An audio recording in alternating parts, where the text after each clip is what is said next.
In 2016, a new TV show hit the digital airwaves and needed a podcast dedicated to chronicling its adventures. An elite team has been assembled for this task. Unfortunately, the world's listeners have not heard of this Wonder Twin duo. And although they may not be known now, in the future they will be referred to as tomorrow's legends. This is John Constantine. I am an accomplished warlock, an expert of the occult, and a master of exorcism.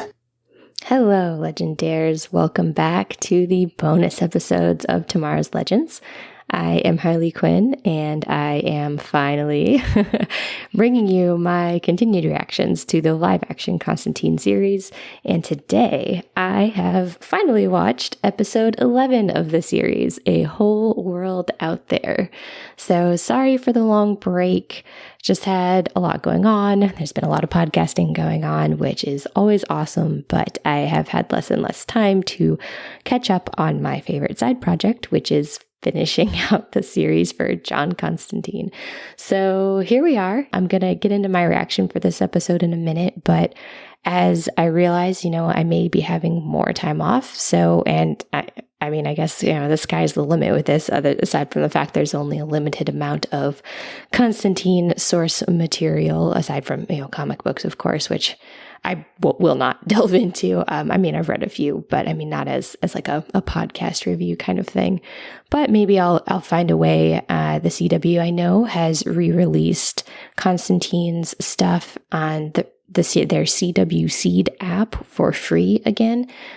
So I may start checking out the cartoon ones. I've seen a few of them, so we could jump back into the animated once I finish up.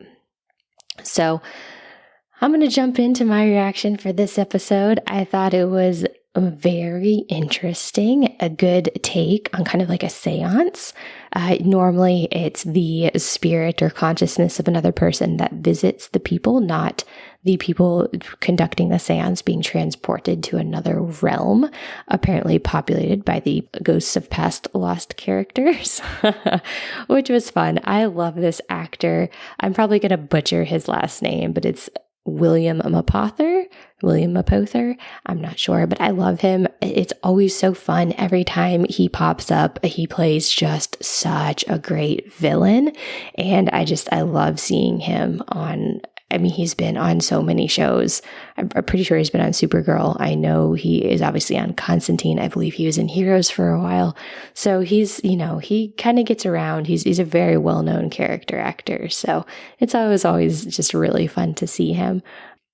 So what I didn't really expect was that his character, Shaw, would be able to pull these people back into his realm that he's created on some astral plane somewhere, I would imagine, that they're visiting. So it was kind of neat and terrifying to see him just appearing in reflections or mirrors. And then all of a sudden he just grabs them and pulls them right back into his realm. So I thought that was a fun kind of creepy take. It was a little bit more jumpy. So I'm not going to lie. I was glad I was watching it during the middle of the day. Otherwise, may not have slept that night. Anyway, so I thought it was interesting because you kind of get this sense that something's not quite right as the episode goes on and more of the kids kind of start disappearing. You get pretty quickly that he kills Carter and that Carter's dead, and then you see him kind of take Miranda. And then you get the reveal that in his realm, Carter is still actually alive. And then Miranda comes across this other boy who has apparently just lost his hands. But the whole thing about it, just until you get up to the reveal and you finally figure out what's going on, I always felt like the whole thing was kind of feeling off, especially with that other boy who is just appearing. And so it kind of made sense that we got the reveal that he was just a trap.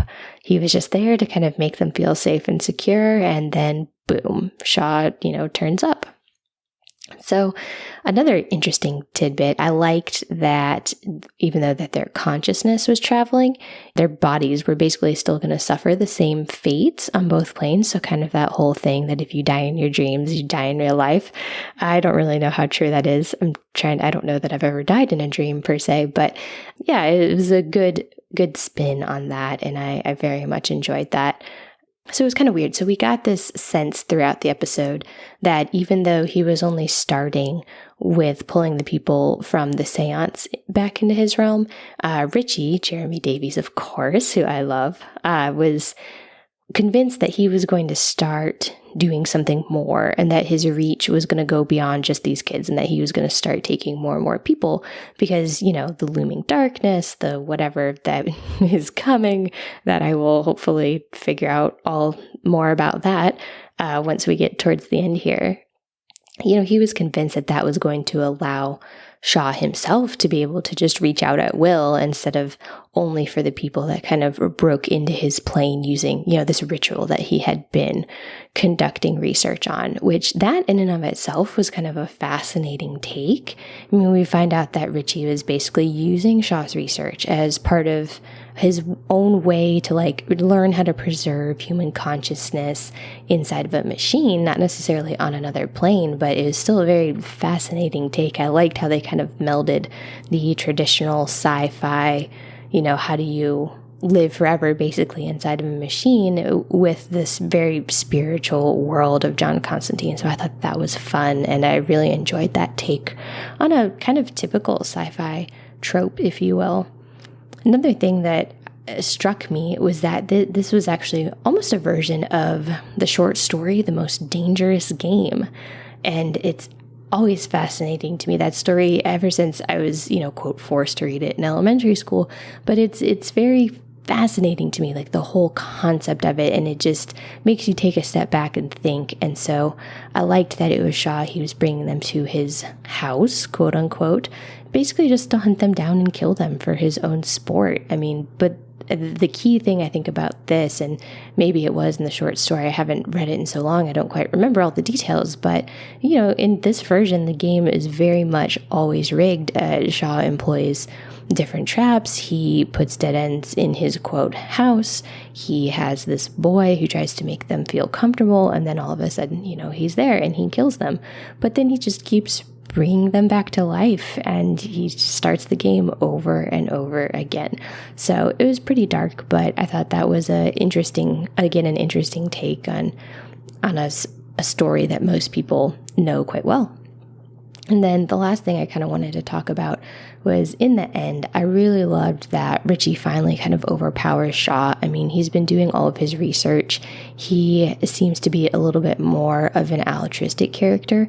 So, he's ultimately able to come out of it, and he can kind of overpower Shaw. He can cast him out, basically, of his realm, and that allows at least John and Richie and that third girl, Lily, I think, to escape back to the mortal plane. So it was kind of sad to see the others go because they were stuck in the house. But I mean, it makes sense. They had already died. So it was trying to figure out, I was like, are they really dead, or are they going to bring them back? And so that was kind of a little bit of a sad ending, but it was nice that they were at least able to save the one girl. And then in a lot of ways, it kind of allowed John to save Richie and sort of patch things up with him and kind of give him his life back. So I liked that as a little bit of a side plot. It kind of gave us a little bit of a break from the main storyline, but it very much fit, I felt, with the overall storyline. So I thought it was well done. And of course, it's always great to see two of our favorite Lost characters, and Jeremy Davies and William Mapother.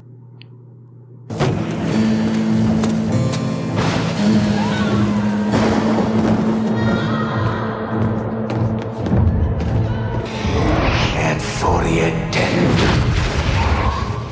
You never saw me, and everything is perfectly normal. All right. If you are looking for a more detailed podcast dedicated to the series, I would recommend you listen to The Devil You Know, a Constantine podcast, and that's over on Golden Spiral Media. So until next time, this is Harley Quinn, and I'm out.